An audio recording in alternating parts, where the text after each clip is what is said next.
2000 ఇయర్లో ప్రపంచవ్యాప్తంగా వచ్చిన ఫైనాన్షియల్ క్రైసిస్ వల్ల ఇండియాలో ఉన్న చాలా కంపెనీలు భారీ నష్టాల్లోకి వెళ్ళిపోయాయి. అందులో టాటా మోటార్స్ కూడా ఒకటి. 2000 ఇయర్ ఒక్క సంవత్సరంలోనే టాటా మోటార్స్కి 500 కోట్ల రూపాయల నష్టం వచ్చింది.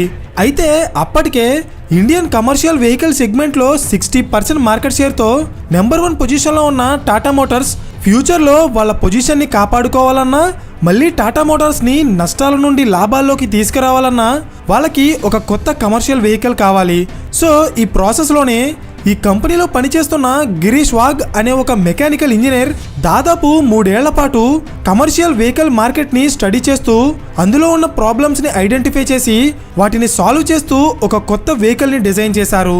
అదే టాటా ఏస్ చెన్నై ఏనుగు.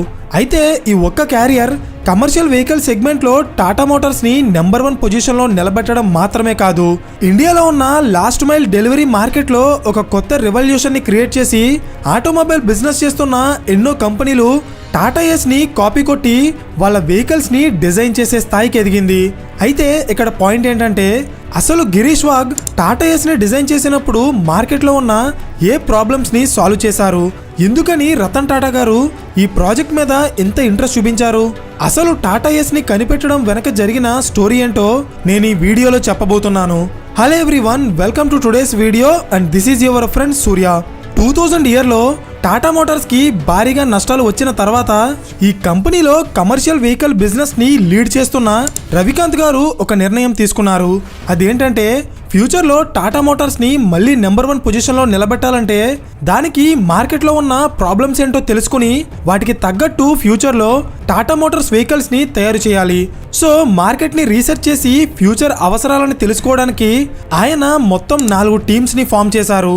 అందులో ఒక్కో టీం ఒక్కో సెగ్మెంట్లో పనిచేస్తుంది. Like team 1 intermediate commercial vehicles, team 2 light commercial vehicles, team 3 medium commercial vehicles and team 4 sub 4 ton market. అయితే ఈ 4 టీమ్స్లో ఒకటైన ఈ సబ్ 4 టన్ మార్కెట్ని స్టడీ చేయడానికి రవికాంత్ గారు గిరీష్ వాగ్ అనే ఒక 29 ఏళ్ల యంగ్ మెకానికల్ ఇంజనీర్ని అపాయింట్ చేశారు. అయితే గిరీష్ వాగ్ గారు చేయాల్సిన పని ఏంటంటే, ఇండియాలో ఉన్న లాస్ట్ మైల్ డెలివరీ మార్కెట్ని స్టడీ చేసి అక్కడ టాటా మోటార్స్ కంపెనీ బిజినెస్ చేయడానికి ఉన్న అవకాశాలని ఫైండ్ అవుట్ చేయాలి.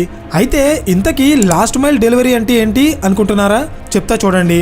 జనరల్గా మనం ఏదైనా ప్రొడక్ట్ని ఆర్డర్ చేసినప్పుడు అది ఒక్కో స్టేజ్లో ఒక్కో వెహికల్ ద్వారా ట్రాన్స్పోర్ట్ అవుతుంది.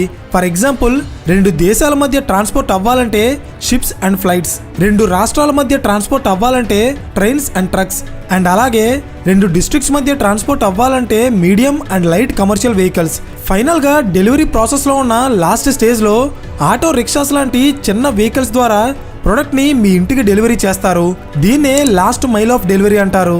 అయితే 2001 టైంకి ఇండియాలో ఉన్న ఈ లాస్ట్ మైల్ డెలివరీ మార్కెట్ని Mahindra and Mahindra, Bajaj auto and Piaggio లాంటి కంపెనీలు వాళ్ళ 3 వీలర్ వెహికల్స్తో కంప్లీట్గా ఆక్యుపై చేశాయి. సో గిరీష్ వాగ్ గారు ఈ పర్టికులర్ సెగ్మెంట్లో టాటా మోటార్స్కి ఉన్న అవకాశాలని ఫైండ్ అవుట్ చేయడానికి ఇండియాలో ఉన్న ఎన్నో ప్లేసెస్కి తిరిగి ఈ 3 వీలర్ ఆటోస్ ద్వారా లాస్ట్ మైల్ డెలివరీ చేస్తున్న ఎంతో మంది auto drivers, van drivers and truck డ్రైవర్స్తో మాట్లాడారు. అండ్ ఈ ప్రాసెస్లోనే ఆయనకి కస్టమర్స్ అండ్ డ్రైవర్స్ ఫేస్ చేస్తున్న ఎన్నో ప్రాబ్లమ్స్ అర్థమయ్యాయి. వాటిలో మీకు 2 ఎగ్జాంపుల్స్ చెప్తాను, జాగ్రత్తగా వినండి. 2001లో గిరీష్ గారు కోయంబత్తూర్లో బజాజ్ మినీడోర్ అనే ఒక 3 వీలర్ టెంపోని నడుపుతున్న ఒక డ్రైవర్తో మాట్లాడారు. ఆయన ఏం చెప్పారంటే, ఆయన నడుపుతున్న వెహికల్కి స్టెబిలిటీ ఉండదు, ఎక్కువ లోడ్ బేర్ చేయలేదు, సేఫ్టీ ఉండదు, కంఫర్ట్ ఉండదు, రోడ్ సరిగ్గా లేకపోతే ఈ టెంపో పల్టీ కొట్టడానికి చాలా ఎక్కువ ఛాన్స్ ఉంటుంది. సో అందుకే ఆయన ఒక 4 వీలర్ వెహికల్ని కొనుక్కోవాలనుకుంటున్నారు. కానీ దాని ధర 5 లక్షల కంటే ఎక్కువ ఉండటం వల్ల దాన్ని కొనలేకపోతున్నట్టు గిరీష్ గారితో చెప్పారు. సో ఇది ఒక స్టోరీ. నెక్స్ట్ స్టోరీ ఏంటంటే, గిరీష్ గారు అహ్మదాబాద్లో టాటా 407 ట్రక్ నడుపుతున్న ఒక డ్రైవర్తో మాట్లాడారు. ఆయన ఏం చెప్పారంటే, ఈ పెద్ద వెహికల్స్ వల్ల ఆయన చిన్న చిన్న ఊళ్ళలోకి, మార్కెట్లలోకి వెళ్ళి సరుకుని డెలివరీ చేయలేకపోతున్నారు. అట్ ద సేమ్ టైం చిన్నగా కాంపాక్ట్ సైజ్లో ఉన్న 3 వీలర్ వెహికల్స్ ఎక్కువ మైలేజ్ ఇవ్వడం వల్ల వాళ్ళు చాలా తక్కువ ధరకే సరుకుని కస్టమర్కి డెలివరీ చేసేస్తున్నారు. సో దీనివల్ల టాటా 407 ట్రక్స్ లాంటి మీడియం సైజ్ వెహికల్స్ని నడుపుకుంటున్న వాళ్ళు చాలా ఎక్కువగా నష్టపోతున్నారు. అయితే ఈ టాటా 407 ట్రక్లో హాఫ్ సైజ్ ట్రక్ ఉంటే తన ప్రాబ్లమ్స్ తీరిపోతాయని ఆ ట్రక్ డ్రైవర్ గిరీష్ గారితో చెప్పారు. అండ్ ఎగ్జాక్ట్గా ఇక్కడి నుండే టాటా ఏస్ అనే ఒక రెవల్యూషనరీ ఐడియా పుట్టింది. అయితే ఇక్కడ మీరు గమనించాల్సిన విషయం ఏంటంటే ఇప్పటి వరకు మీరు చూసిన వీడియోలో నేను టాటా ఏస్ గురించి ఏం చెప్పలేదు. నేను కేవలం మార్కెట్లో ఉన్న ప్రాబ్లమ్ని గిరీష్ గారు ఎలా ఐడెంటిఫై చేశారు అనేది మాత్రమే ఎక్స్ప్లెయిన్ చేశాను. కానీ ఇప్పుడు ఈ వీడియో చూస్తున్న మీలో చాలా మందికి టాటా ఏస్ని ఎలా తయారు చేయాలో ఆల్రెడీ అర్థమైపోయి ఉంటుంది, అవునా? ఎందుకంటే మీకు మార్కెట్లో ఉన్న ప్రాబ్లం ఏంటో క్లియర్గా అర్థమైంది కాబట్టి. అయితే ఇక్కడ మీకు ఒక ఇంపార్టెంట్ విషయం చెప్తా చూడండి. బిజినెస్లో ఏదైనా ప్రాబ్లంకి సొల్యూషన్ని కనిపెట్టాలంటే ఫస్ట్ ఆఫ్ ఆల్ మీకు అక్కడ వచ్చిన ప్రాబ్లం ఏంటో క్లియర్గా అర్థం కావాలి. బికాస్ మీకు ప్రాబ్లం ఏంటో క్లియర్గా అర్థమైతే 50% సొల్యూషన్ దొరికేసినట్టే. మిగిలిన 50% మీరు ప్రొడక్ట్ని తయారు చేయడంలో ఉంటుంది. అర్థమైందా? సో సేమ్ ఇలాగే గిరీష్ గారికి auto driver and truck driver చెప్పినట్టు లాస్ట్ మైల్ డెలివరీ మార్కెట్లో ఉన్న ప్రాబ్లమ్స్ సాల్వ్ అవ్వాలంటే అక్కడ ఉండే వెహికల్ ఎక్కువ లోడ్ని బేర్ చేయాలి. గుంతలు ఉన్న రోడ్స్లో కూడా పల్టీ కొట్టకుండా స్టేబుల్గా ఉండాలి. చిన్న చిన్న సందుల్లోకి ఈజీగా వెళ్ళేలా కాంపాక్ట్ సైజులో ఉండాలి. ఎక్కువ మైలేజ్ ఇవ్వాలి అండ్ దాని ధర 5 లక్షల కంటే తక్కువ ఉండాలి. సో ఇవన్నీ కలిపి ఒకే వెహికల్లో ఇంప్లిమెంట్ చేస్తే అదే టాటా ఏస్. కానీ చెప్పినంత ఈజీగా టాటా ఏస్ మార్కెట్లోకి రాలేదు. ఎందుకంటే డ్రైవర్స్ చెప్పినట్టు కాంపాక్ట్ సైజులో ఎక్కువ లోడ్ని బేర్ చేయగల ఒక స్టేబుల్ వెహికల్ని డిజైన్ చేయడం పెద్ద కష్టం కాదు. కానీ 5 లక్షల లోపులో ఎక్కువ మైలేజ్ అండ్ ఎక్కువ లోడ్ని బేర్ చేయగల వెహికల్ని తయారు చేయడమే ఇక్కడ టాటా మోటార్స్ ముందున్న అతిపెద్ద ఛాలెంజ్. అయితే ఫైనల్గా ఈ ప్రాజెక్ట్ని తీసుకుని గిరీష్ వాగ్ అండ్ రవికాంత్ గారు అప్పటి టాటా గ్రూప్ చైర్మన్ అయిన రతన్ టాటా గారి దగ్గరికి అప్రూవల్ కోసం వెళ్ళారు. అండ్ ఈ ప్రాజెక్ట్ని కంప్లీట్గా విన్న తర్వాత రతన్ టాటా గారు చాలా ఎక్సైట్ అయ్యి ఎలా అయినా ఈ ప్రాజెక్ట్ని ఇండియన్ రోడ్స్ మీదకి తీసుకురావాలని ఆయన చాలా సపోర్ట్ చేశారు. అయితే రతన్ టాటా గారు ఈ ప్రాజెక్ట్ని ఇంత ఎక్కువగా సపోర్ట్ చేయడం వెనుకున్న లాజిక్ ఏంటంటే 2001 టైంకి ఇండియాలో ఉన్న లాజిస్టిక్ నెట్వర్క్ అనేది పాయింట్ టు పాయింట్ మోడల్ నుండి హబ్ అండ్ స్పోక్ మోడల్కి షిఫ్ట్ అవుతుంది. అంటే లాజిస్టిక్ బిజినెస్ చేస్తున్న చాలా కంపెనీస్ హబ్ అండ్ స్పోక్ మోడల్ని ఫాలో అవుతున్నాయన్నమాట. అయితే ఈ point to point model and hub and spoke model అంటే ఏంటి అనుకుంటున్నారా? చెప్తా చూడండి. పాయింట్ టు పాయింట్ మోడల్ అంటే ఒక ఏరియాలో ఉన్న అన్ని స్టోర్స్కి ఒకే వెహికల్ని యూజ్ చేసి ప్రొడక్ట్ని డెలివరీ చేస్తారు. ఈ మెథడ్లో పెద్ద సైజ్ ట్రక్సే ఎక్కువగా యూజ్ అవుతాయి. And hub and spoke model అంటే ఒక పెద్ద ట్రక్ ద్వారా సరుకుని గోడౌన్కి తీసుకొచ్చి అక్కడి నుండి చిన్న చిన్న వెహికల్స్ ద్వారా స్టోర్స్కి అలాగే కస్టమర్స్కి డెలివరీ చేస్తారు. సో 2001 టైంకి ఇండియాలో లాజిస్టిక్ బిజినెస్ చేస్తున్న చాలా కంపెనీలు ఈ హబ్ అండ్ స్పోక్ మోడల్ని ఎక్కువగా ఫాలో అవుతున్నాయి. సో ఈ మోడల్కి చిన్న సైజులో ఉండే స్మాల్ కమర్షియల్ వెహికల్స్ అవసరం చాలా ఎక్కువగా ఉంటుంది కాబట్టి ఫ్యూచర్ని మైండ్లో పెట్టుకుని రతన్ టాటా గారు ఈ ప్రాజెక్ట్ని సపోర్ట్ చేశారు. కానీ ఇక్కడ ఉన్న ప్రాబ్లం ఏంటంటే వీళ్ళకి కావాల్సిన వెహికల్ 3 వీలర్ ఆటో కంటే పెద్దగా 4 వీలర్ ట్రక్ కంటే చిన్నగా ఉండాలి. At the same time 3 wheeler auto కంటే ఎక్కువ లోడ్ని బేర్ చేసి బెటర్ పెర్ఫార్మెన్స్ ఇవ్వాలి. అంటే ఇప్పుడు వీళ్ళ వెహికల్లో ఉండే ఇంజన్ కూడా ఆటో కంటే పెద్దగా ట్రక్ కంటే చిన్నగా ఉండాలి. కానీ 2001 టైంకి ఆటోమొబైల్ ఇండస్ట్రీలో కేవలం single cylinder engine and 4 cylinder engines మాత్రమే ఉండేవి. కానీ ఈ రెండు కూడా టాటా ఏస్కి సూట్ అవ్వవు. సో ఈ ప్రాబ్లమ్ని సాల్వ్ చేస్తూ గిరీష్ వాగ్ గారు టాటా మోటార్స్లోనే ఫస్ట్ టైం 2 సిలిండర్ ఇంజన్ని డిజైన్ చేశారు.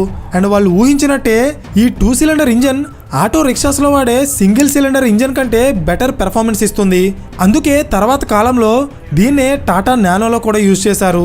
అయితే ఇక్కడ పాయింట్ ఏంటంటే ఇండియాలో స్మాల్ సైజ్ ట్రక్స్ని డెవలప్ చేయాలని చాలా కంపెనీలు ట్రై చేశాయి. కానీ వీళ్ళంతా కూడా సక్సెస్ అవ్వకపోవడానికి కారణం మార్కెట్లో ఈ ట్రక్స్కి సూట్ అయ్యే ఇంజన్స్ రెడీగా లేవు. కానీ ఈ ప్రాబ్లమ్ని టాటా కంపెనీ సాల్వ్ చేసి ఇండియాలోనే first time Tata company small commercial వెహికల్ని తయారు చేసింది. అదే టాటా ఏస్. అండ్ ఈ వెహికల్కి ఉన్న యూనిక్ సెల్లింగ్ పాయింట్ కూడా దీని ఇంజనే. అందుకే ఇప్పటికీ కూడా ఇండియాలో స్మాల్ కమర్షియల్ వెహికల్ సెగ్మెంట్లో టాటా కంపెనీయే నెంబర్ 1 పొజిషన్లో ఉంది. ఫైనల్గా గిరీష్ వాగ్ గారు లాస్ట్ మైల్ డెలివరీ మార్కెట్లో ఉన్న అన్ని ప్రాబ్లమ్స్కి 1 స్టెప్ సొల్యూషన్గా టాటా ఏస్ని 2.25 lakh బేస్ ప్రైస్తో మార్కెట్లోకి లాంచ్ చేశారు. అంతే, within no time Indian commercial vehicle మార్కెట్లో టాటా ఏస్ ఒక రెవల్యూషన్ని క్రియేట్ చేసింది. మార్కెట్లో ఉన్న అవకాశాలని క్యాష్ చేసుకోవడానికి ఎంతో మంది auto rickshaw owners and medium commercial vehicle owners Tata Ace కి షిఫ్ట్ అయిపోయారు. సో దీనివల్ల ఈ ట్రక్ లాంచ్ చేసిన లాస్ట్ 18 years లో టాటా కంపెనీ 23 లక్షలకి పైగా ట్రక్స్ ని అమ్మి స్మాల్ కమర్షియల్ వెహికల్ సెగ్మెంట్ లో నెంబర్ 1 కంపెనీగా నిలబడింది.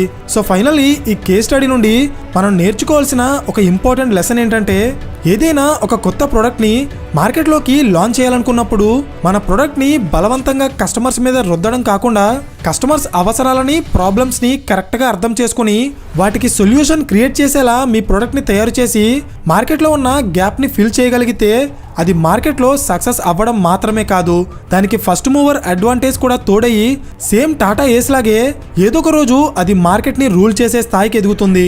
అర్థమైందా? సో ఫైనల్లీ టాటా మోటార్స్ లో ఒక చిన్న మెకానికల్ ఇంజనీర్ గా స్టార్ట్ అయ్యి కమర్షియల్ వెహికల్స్ మార్కెట్ ని పర్ఫెక్ట్ గా స్టడీ చేసి టాటా ఏస్ లాంటి ఒక సక్సెస్ఫుల్ ప్రొడక్ట్ ని డిజైన్ చేసిన ఈ గిరీష్ వాగ్ గారే రతన్ టాటా గారి డ్రీమ్ ప్రాజెక్ట్ అయిన టాటా నానోని కూడా డిజైన్ చేశారు.